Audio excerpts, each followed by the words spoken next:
नमस्कार साथियों, exam updates YouTube channel पे आप सभी लोगों का स्वागत है।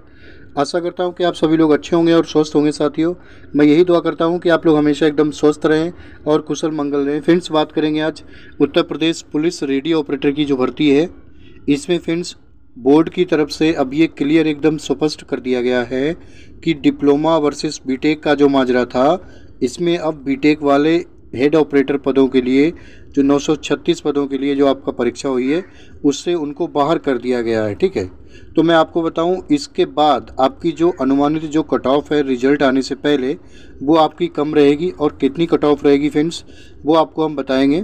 ठीक है, रिजल्ट फाइनली आपका कब तक आपको देखने को मिल जाएगा, सारे बिंदुओं पे चर्चा करेंगे।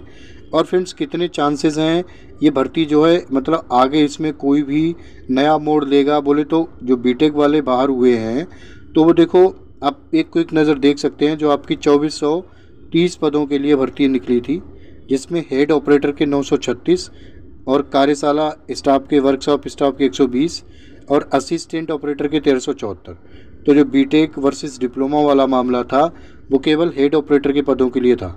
अब क्या है, देखो आपको पता है, अभी रिसेंटली आप परसों का यदि नोटिस देखेंगे, हमारे एक अन्य सम्माननीय टीचर हैं, उनके द्वारा ये रिट दायर की गई थी कि उनको जवाब में आया है कि आपका जो बीटेक वाले हैं, बीटेक वालों को इस भर्ती से बाहर कर दिया गया। ठीक है, यदि आप इसको डिटेल में ना पढ़ के मैं आपको ये बता रहा हूँ, इसका सारांश यही है कि 23/4/2024 को आंशिक रूप से संशोधित करते हुए उक्त पद की शैक्षिक अर्हता के अंतर्गत ये निर्णय लिया गया है कि 4 वर्षीय डिग्री उपाधि धारक अभ्यर्थियों को उक्त पद हेतु अहर नहीं माना जाएगा। आख्या सेवा में सादर अवलोकनार्थ प्रस्तुत है उत्तर अपर पुलिस अधीक्षक उत्तर प्रदेश पुलिस भर्ती एवं प्रोन्नत बोर्ड लखनऊ। ठीक है, तो देखो इस नोटिस से साफ जाहिर होता है कि भर्ती बोर्ड ने बीटेक वालों को इससे बाहर कर दिया गया। ठीक है, अब देखो मैं आपको बताऊं, विद ड्यू रिस्पेक्ट, मेरी ऐसी कोई मंशा नहीं है कि कोई भी डिप्लोमा धारक व्यक्ति या फिर बीटेक वालों की आलोचना करना, या फिर आप सही हो आप गलत हो। बट मैं आपको बता रहा हूँ, देखो आप अपने खुद विवेक से कार्य कीजिएगा। अभी तक आपके साथ जो भी हुआ, मैं नहीं पता है आपने कितने पैसे कहाँ पे गंवाए हैं। मतलब कम शब्दों में मैं आपको डिटेल में ना जाके, यदि बात करें जो जेन्युइनली आपके पैसे इन्वेस्ट हुए हैं इसमें, यहाँ तक कि आपने ऑनलाइन जब आवेदन किया तब भी आपके 400 रुपये गए होंगे, बीटेक वालों की बात कर रहा हूँ। इसके बाद आपने तैयारी करी है, सबसे इम्पोर्टेंट थिंग है कि आपका कीमती समय भी बर्बाद हुआ है, परीक्षा दी है आपने। यदि परीक्षा देने से पहले आपने कहीं ना कहीं से पेड कोर्स भी लिया होगा। यदि बहुत से ऐसे अभ्यर्थी हैं, आपको पता है कि लोकल मतलब थोड़ा स्कैम भी चल रहा है इसमें, बीटेक वालों से पैसे, मतलब कम शब्दों में आप लोग समझदार हैं। तो देखो अभी तक के लिए जो कुछ हो चुका है वो हो चुका है। ठीक है, बुद्धिमानी इसी में है कि आपके साथ जो भी पास में हुआ है, जितने भी पैसे गए हैं, आप अब अपने विवेक से काम लीजिएगा। जब भर्ती बोर्ड का इसमें जवाब आ चुका है कि भैया बीटेक वालों को बाहर कर दिया गया है, तो बार बार ट्विटर कैंपेन चलाने से 2-4 अभ्यर्थियों के 100-200 या फिर 1000-500 2-3 हज़ार की संख्या में इस पर कोई खास फर्क पड़ने वाला नहीं है। ठीक है, यदि आप अपनी तरफ से अपना पक्ष रखने के लिए, जैसी बात डेमोक्रेसी है, आप अपना पक्ष रह सकते हैं, कोर्ट में ले जा सकते हैं कि हमें बाहर क्यों कर दिया गया, तो उससे क्या होगा, और थोड़ा और मामला आगे चलता जाएगा, मतलब थोड़ी और डिले हो जाएगी भर्ती।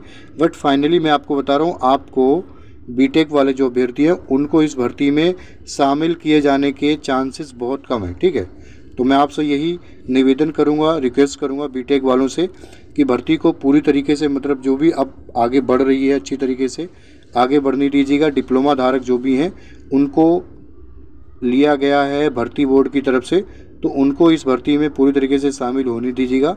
आप अपना दूसरा विकल्प लेके चलिएगा, अदरवाइज़ देखो इट्स अप टू यू, आप अपनी तरफ से प्रयास करते हैं क्या करते हैं। विगत दिनों में आपने सुना भी होगा कि बीटेक वाले अभ्यर्थी मतलब ट्विटर कैंपेन के माध्यम से ये जो जानकारी है सरकार के संज्ञान में लाना चाहते हैं कि आखिर में इनको बाहर किया गया, यदि बाहर करना था तो पहले बता देते। भर्ती बोर्ड की तरफ से ऐसा बोला ही नहीं गया था कि आपको बीटेक वालों को लिया जाएगा, उनको तो ये बोला गया था डिप्लोमा वाले या फिर डिप्लोमा के समकक्ष। तो अब उन्होंने बीटेक वालों को डिप्लोमा के समकक्ष नहीं माना, दैट्स इट। अब आपको अपने आप अपने हथियार डाल देने चाहिए। फ्रेंड्स देखो मैं आपको बताऊं, यदि फाइनली बीटेक वाले मतलब इस भर्ती को आगे नहीं मतलब ले जाते मामला कोर्ट में, तो आपका जो रिजल्ट है, जो परिणाम है फ्रेंड्स, उसमें ज़्यादा समय नहीं लगने वाला। रिजल्ट आपको मैं बताऊं चुनाव के बाद, बोले तो 4 जून को आपका चुनाव संपन्न होगा। ठीक है, 4 जून के बाद आपके चांसेस है फ्रेंड्स कि आपके मिड ऑफ जून में मैक्सिमम, यदि बात करें तो आपका 15 से 20 जून, कितना 15 से 20 जून तक, मैंने आपको पहले भी बोला है 15 से 20 जून तक आपका जो रिजल्ट है वो आपको देखने को मिल जाएगा। और आपकी जो स्पेशली हेड ऑपरेटर के पदों पे परीक्षा हुई है, बीटेक वाले बाहर हुए हैं, तो इसकी जो अनुमानित जो कट ऑफ है फ्रेंड्स, वो आपकी थोड़ी डिक्रीज़ हो सकती है। ठीक है, ये मैं आपको कट ऑफ बताऊंगा। ये फ्रेंड्स आपको कट ऑफ है, अभी क्या है आपको पता है फिजिकल, मेडिकल और डीवी बाकी हैं, तो ये फाइनल कट ऑफ नहीं है। ठीक है, फाइनल कट ऑफ ऑब्वियसली इससे ज़्यादा ही रहेगी। आपको पता है परीक्षा का जो पैटर्न था, 400 नंबर की पेपर था, 160 प्रश्न थे, एक प्रश्न आपका 2.5 मार्क्स का था। उसके आधार पर फ्रेंड्स आपको पता है हेड ऑपरेटर की जो कट ऑफ है वो क्या रह सकती है फ्रेंड्स अगले चरण के लिए। जनरल कैटेगरी में यदि आपके कम से कम 280 नंबर हैं तो आप बिल्कुल सेफ़ हैं, पॉजिटिव रहिएगा, डिप्लोमाधारी, क्योंकि बीटेक वाले तो ऑलरेडी बाहर हो चुके हैं। ओबीसी वाले 275 हैं, ये प्लस मैं इसलिए लगा रहा हूँ, यदि इससे ज़्यादा है तो well and good, but minimum इतने नंबर हैं तो आप बिल्कुल सकारात्मक रहिएगा, अगले चरण में आपका चयन होगा। ईडब्ल्यूएस में बात करें तो 270, एससी में 265 और एसटी में 255।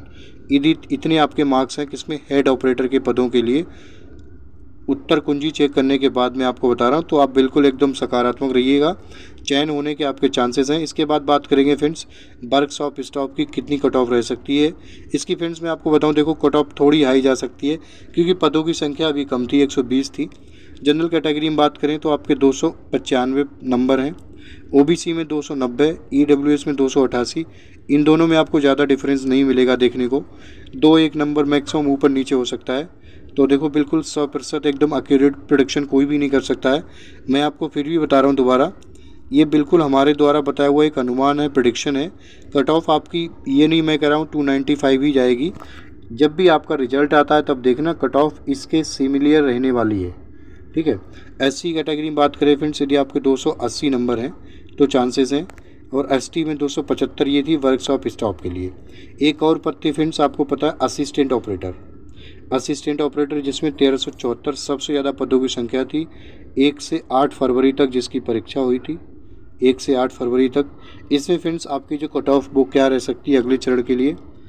जनरल कैटेगरी में बात करेंगे तो जनरल में 285, ओबीसी में 280 और ईडब्ल्यूएस में 278, एससी में 270 और एसटी में 262। यदि इतने मार्क्स हैं आपके आंसर की चेक करने के बाद, तो फ्रेंड्स बिल्कुल मैं आपको एकदम आश्वस्त करना चाहूँगा कि आपका चयन है अगले चरण के लिए होगा। और सबसे मैं आपको दूसरी बात बता दूं, देखो जो भी अभ्यर्थी सोच रहे हैं कि बीटेक वाले मामला आगे लेके जाएंगे कोर्ट में, तो ऐसा होगा कि भर्ती बोर्ड की तरफ से आपका क्या होगा, असिस्टेंट ऑपरेटर और वर्कशॉप स्टाफ, इन दोनों का जो रिजल्ट है वो जारी कर दिया जाएगा, और जो हेड ऑपरेटर है उसका रिजल्ट जारी नहीं किया जाएगा। ऐसा नहीं है, तीनों का जो रिजल्ट है वो एक साथ आएगा। यदि मामला कोर्ट में जाता भी है बीटेक वालों की तरफ से, तो फ्रेंड्स चांसेस बहुत कम रह जाते हैं कि आपका जो रिजल्ट है तीनों का आएगा। जब भी आएगा रिजल्ट तो तीनों का रिजल्ट साथ में आएगा। ठीक है, रिजल्ट फ्रेंड्स मैं आपको बता रहा हूँ, सब कुछ यदि सही सलामत चलता रहा तो आपका जून के मिड ऑफ जून में 15-20 जून तक आपको रिजल्ट जो है वो देखने को मिल जाएगा। बाकी सब फ्रेंड्स यदि जानकारी आपको पसंद आती है, आपसे गुजारिश करना चाहेंगे आप हमारे चैनल को सब्सक्राइब कर सकते हैं। आपको Uttar Pradesh police radio operator या फिर किसी भी सरकारी जॉब से रिलेटेड नोटिफिकेशन प्राप्त होती रहेगी, जो आपके सरकारी जॉब प्राप्त करने के सफ़र में आपके लिए लाभदायक और महत्वपूर्ण सिद्ध हो सकती है साथियों। तो बस ये जानकारी थी जो आपको प्रोवाइड करानी थी। बाकी आप सभी लोग अपना ख्याल रखिएगा, मुस्कुराते रहिएगा। नमस्कार, जय हिंद, जय भारत, आपका समय शुभ हो।